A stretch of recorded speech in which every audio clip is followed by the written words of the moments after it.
তো বন্ধুরা, good morning, শুভ সকাল। কেমন আছো তোমরা?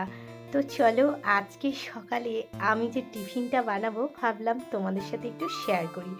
এখানে দেখো, আম, আমি আলু সিদ্ধ করে নিয়েছি, একটা সিটি দিয়ে জলটা ঝরিয়ে নিয়েছি, আর ফোড়নে দিয়েছি কিন্তু 2-3টে শুকনো লঙ্কা।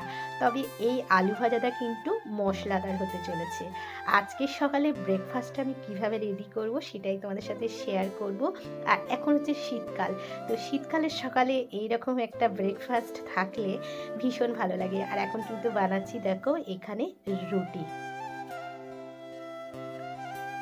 তো রুটিগুলো এক এক করে কিন্তু সেঁকে নেব, তবে চাটুর মধ্যে রুটির সেঁকাটাই কিন্তু ভালো।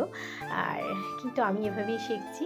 আর এখানে দেখো টোপর টোপর করে কিন্তু রুটিগুলো ফাইনালি সমস্ত আমি ভেজে নেব।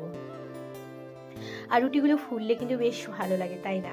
শীতকালের সকালবেলা গরম গরম রুটি, তার সাথে মশলাদার আলু, কি বানাবো অবশ্যই শেয়ার করব। তো দেখো মোটামুটি কিন্তু আমি আলুটা ভেজে নিয়েছি, তবে হ্যাঁ, সিদ্ধ করার সময় আমি নুনটা দিয়েছি, আর এখন তার জন্য আমি নুনটা দিলাম না। আর উপর থেকে কিন্তু দেখো 2 টিস্পুন মতো কিন্তু আমি গোলমরিচের গুঁড়ো দিয়ে দিলাম। তো হয়ে গেল না মশলাদার আলু ভাজা। আর চলো এবার কিন্তু টিফিনটা আমি প্লেটিং করব।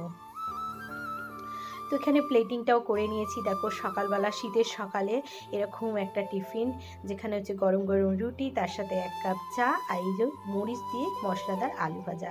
তো এই থাকলেও আজকে আমাদের সকালের ব্রেকফাস্ট, যেটা কিন্তু আপনাদের সাথে শেয়ার করলাম। তো কেমন লাগলো আমার এই সকালের ব্রেকফাস্ট আপনাদের অবশ্যই কিন্তু কমেন্ট করে জানাতে ভুলবে না। আর যদি ভালো লাগে তাহলে অবশ্যই কিন্তু লাইক করতে ভুলো না। তো আজকের মতো এই পর্যন্ত, আবারও দেখা হচ্ছে।